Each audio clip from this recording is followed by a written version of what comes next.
Hello, this is Professor Kuehn, and welcome back to probably my last lecture for the semester on astronomy. We've been looking at Edwin Hubble's The Realm of the Nebula. And you might remember that what we've been talking about is what is now known as Hubble's law. That is, that if you look out at the distant nebula, they all appear to be receding from us. That is, they seem to be moving away from us.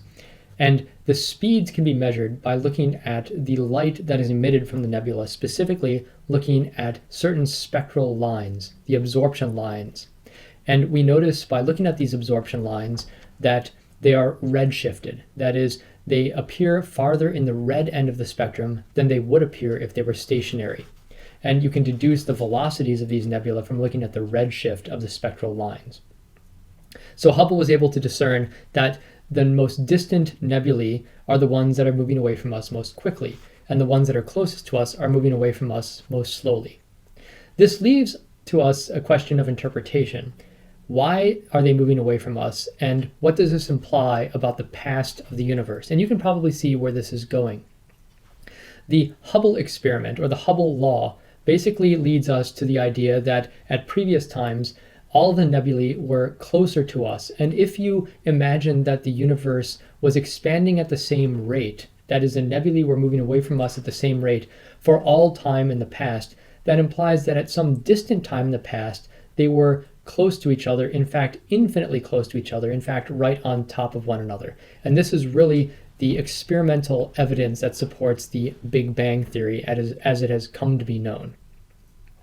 Now, I just want to kind of talk a little bit about this because this is a point where philosophy and religion and science really intertwine with one another. And it's not the only place where they intertwine with one another. I think you've seen over the course of the semester in studying various topics in astronomy that there's not a clear line between science and religion and philosophy. So let's dwell for a few minutes on some of the challenges that Hubble's observations raise.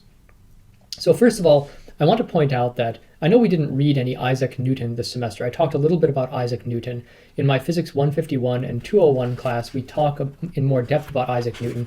One of the interesting things that he points out in his book, The Principia, is what are called his rules of reasoning. And one of his rules of reasoning is that it's called the principle of induction. This is not something that Newton came up with, but it's something that he emphasized. And the principle of induction, it goes something like this. Let me give an example. Maybe that would be the best way to explain it. So if I right now look out of my window and see a red bird sitting on the arborvitae tree right outside my window, I would say, oh, that's interesting. And then if I look out in 10 minutes or an hour and another day or another week, and every time I look out the window, I see a red bird, and that is the only kind of bird that I see, I might come to a general rule that all birds are red. That would be a reasonable kind of conclusion. It's based on induction. That is, from experimental evidence, I generalize to all cases based on particular instances. And one can develop laws of science based on induction. Of course, those are only as good as the particular observations that you make. So if Dr. Kuehn's law of induction that all birds are red only works insofar as all birds in fact are red. If at some point I look out and see a blue bird, that law would fall apart. So this is the idea of the principle of induction. And really the idea that Hubble presents at the end of this chapter is based on this principle of induction. It's sometimes now known as the principle of uniformity, or the principle of uniformity of nature. That is, our present observations of nature can be generalized and are held to be generally valid unless there's a convincing reason to reject them. So if, for example, he sees that all the galaxies are moving away from us at a certain speed, Hubble is invoking this principle of uniformity to say, therefore, it's a reasonable assumption to say they've always been moving at this same speed. And if you imagine kind of running the movie back in time, they should have been closer and closer and closer to us.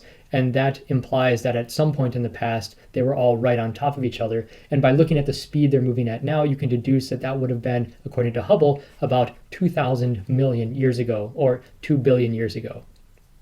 The modern estimates, by the way, are more like 15 billion years ago, but that's neither here nor there. They're based on the same principle, the principle of uniformity.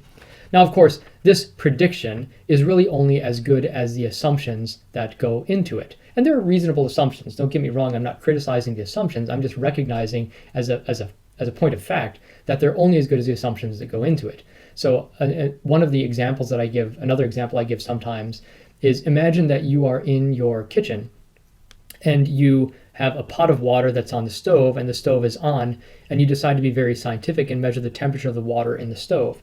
And you measure this every 10 minutes over the course of a few hours. And you find that when you measure the temperature of the water, it goes up by 10 degrees every minute.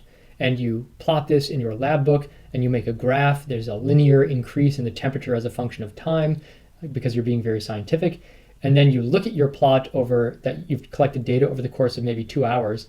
And then you fit a line to your data and say, well, let's assume that this line, this linear increase in temperature, is a law of nature. Well, of course, the problems with that arise quite quickly if you try to extrapolate that back in time and say, well, if it's been increasing 10 degrees per minute for this 2 hours, if I go backwards in time by, let's say, 1 day, which is about 1,440 minutes, then that implies that the temperature of the water was negative 14,400 degrees 1 day ago. Of course, that would be an absurd conclusion because at some point somebody turned on the stove, right? So there was a non-uniformity that was not taken into account by my experimental observations. So this is just a point of fact that one needs to recognize when trying to generalize or extrapolate from observations right now into the past. And I think this is something that Hubble and other reasonable scientists are aware of. Another point that I'd like to bring up is a difficulty that Hubble himself also brings up, and this is that if we take Hubble's law seriously, that if the speed of the galaxies increases with distance, and if the universe goes on indefinitely in size, that implies that as you go to larger and larger distances, the speeds of the galaxies get larger and larger and larger, and eventually will approach the speed of light. And this is something that Hubble brings up as a puzzle or a problem. How is it possible that galaxies or nebulae can be moving at near the speed of light? Or in fact, if you extrapolate Hubble's law out to very large distances, the galaxy should be moving faster than the speed of light, which seems to be opposed to the law of the constancy of the speed of light, and light as being a universal speed limit that was fairly well accepted at the time of Hubble. Now, of course, the solution that modern cosmologists present to this is that the speed of light is a local speed limit. That is, it only applies to certain particular regions of space. And in a sense, the law of expansion of the space itself in which the nebulae are existing, the law of expansion of space itself is in some way exempt from this limitation imposed by the local speed of light. In any case, this is an interesting implication of Hubble's law that needed to be dealt with. Another thing I'd like to just point out here is that you can probably see how these cosmological or astronomical problems very quickly lead to both philosophical and theological problems, as I mentioned a few minutes ago. And one of the ones that I find most interesting is we did not get a chance to look at him this semester, but I'd like to just mention the work of George Lemaitre. He was a scientist in the 1930s. He was a Belgian scientist, astronomer, and he was a Catholic priest as well. And he in the 1930s is the one who came up with the idea based largely on Hubble's law and the work of Albert Einstein. He came up with the idea that if you kind of run the movie back in time, as we talked about a moment ago, that you would arrive at a point where all matter, all galaxies were at a particular point. And he called this the primeval atom. And he imagined that all of the matter in the universe was concentrated at a specific point. And his opponents ridiculed his idea, saying that he had believed in this big bang, this big explosion that started the universe. And one of the things that's most interesting about this story is that at the time, in the 1910s, 20s, and before then, the idea was very popular that the universe was static. That is, that there was no beginning and no end to the universe. So if this sounds a little bit like Aristotle's theory of the universe, you're correct.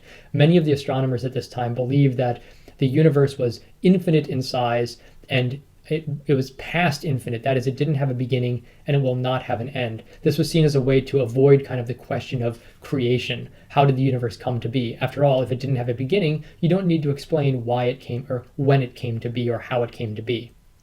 So when Lemaitre, this Catholic priest, came up with this idea that later became known as the Big Bang Theory, many of the astronomers saw his ideas as a way of sort of smuggling theology back into science, because after all, if the universe had a beginning, it must have a cause, and that cause has to be something outside of the universe. And so many of his opponents saw this Catholic priest as trying to smuggle theology back into astronomy. I find that interesting just because nowadays in many the Big Bang cosmology is seen as being anti-Christian, whereas when it was first established, or when it was first, conceived by Lemaitre, it was seen as a theological position. Now, whether or not you agree with Big Bang theory, that's beside the point. I think this is an interesting historical development of astronomy.